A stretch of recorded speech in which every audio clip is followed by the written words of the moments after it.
एक तरफ जहां पूरा देश पहलगाम आतंकी हमले के बाद से गुस्से में है, मोदी सरकार से पाकिस्तान पर हमले की मांग कर रहे हैं भारत के लोग, इस बीच बीजेपी नेता कतई बेशर्म हो चुके हैं। दरअसल कश्मीर में बीजेपी के पूर्व प्रदेश अध्यक्ष और राष्ट्रीय कार्यकारिणी सदस्य रविंद्र रैना जो बर्फ की वादियों में रील बना रहे हैं, बर्फ में अटखेलियां कर रहे हैं। ये तब के हालात हैं जब पूरा देश गमगीन है, गुस्से में है और आतंकी हमले में मारे गए 27 लोगों के परिजनों के लिए दुखी हैं। ऐसे में बीजेपी के नेता का ये कृत्य अक्षम्य है। पर सवाल है कि अगर रविंद्र रैना की जगह पर कोई विपक्ष का नेता होता तो आज देश की मीडिया हो हल्ला मचा मचा कर देश के लोगों के कानों से खून निकाल देती। बीजेपी के ही कई नेता बकैती छांटने लगते कि ये तो देशद्रोह है, ये असंवेदनशीलता को दर्शाता है, ब्ला ब्ला ब्ला। पर अब क्या बीजेपी नेता को कोई कुछ नहीं कहेंगे। साफ है कि बीजेपी के नेता गणों को देश की जनता की सुरक्षा की ना तो कोई चिंता है और ना ही उन्हें कोई फर्क पड़ता है इन सब चीजों से। देखिए, ऐसे तो ये बात कहीं नहीं जा रही है मोदी सरकार को लेकर, क्योंकि इनके नेता कोई दूध के धुले नहीं है। सच में सोचने वाली बात है कि अगर विपक्ष का कोई भी नेता, यहां तक कि कोई कार्यकर्ता भी अगर इस तरह का कोई काम करता तो बीजेपी आईटी सेल और बाकी भाजपा के नेता आसमान सर पर चढ़ाकर बकैती छांट रहे होते। लेकिन अब क्या हो गया?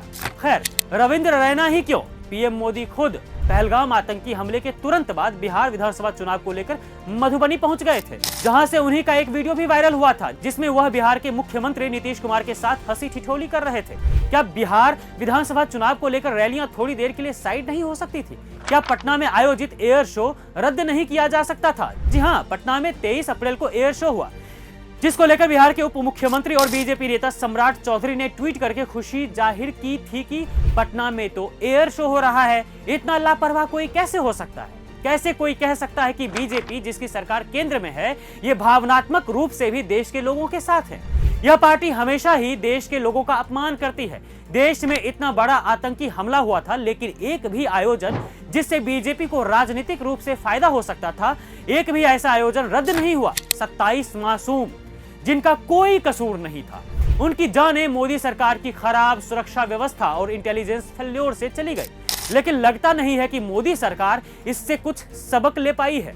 इनके नेतागण तो बर्फ में अटखेलियां कर रहे हैं। बीजेपी की इन्हीं सब हरकतों की वजह से लगता है कि ये सिर्फ राजनीति में मौज लूटने आए हैं। इनसे देश की सुरक्षा और देश की इज्जत संभल नहीं पाएगी। मोदी जी, आतंकी हमला हुआ है, कोई मजाक की बात नहीं है।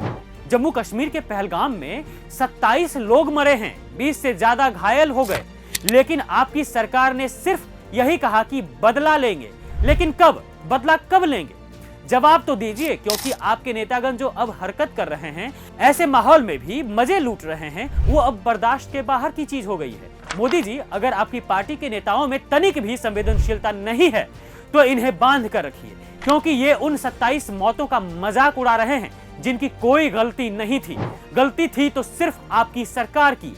एक छोटे नेता की मौज के लिए आपकी सरकार ने सुरक्षा का इतना पुख्ता इंतजाम किया, तो फिर पहलगाम में उन टूरिस्टों के लिए सुरक्षा व्यवस्था क्यों नहीं थी? जवाब है आपके पास क्या? अगर आपकी सरकार को परवाह नहीं है लोगों की, तो कम से कम मजाक तो नहीं उड़ाइए।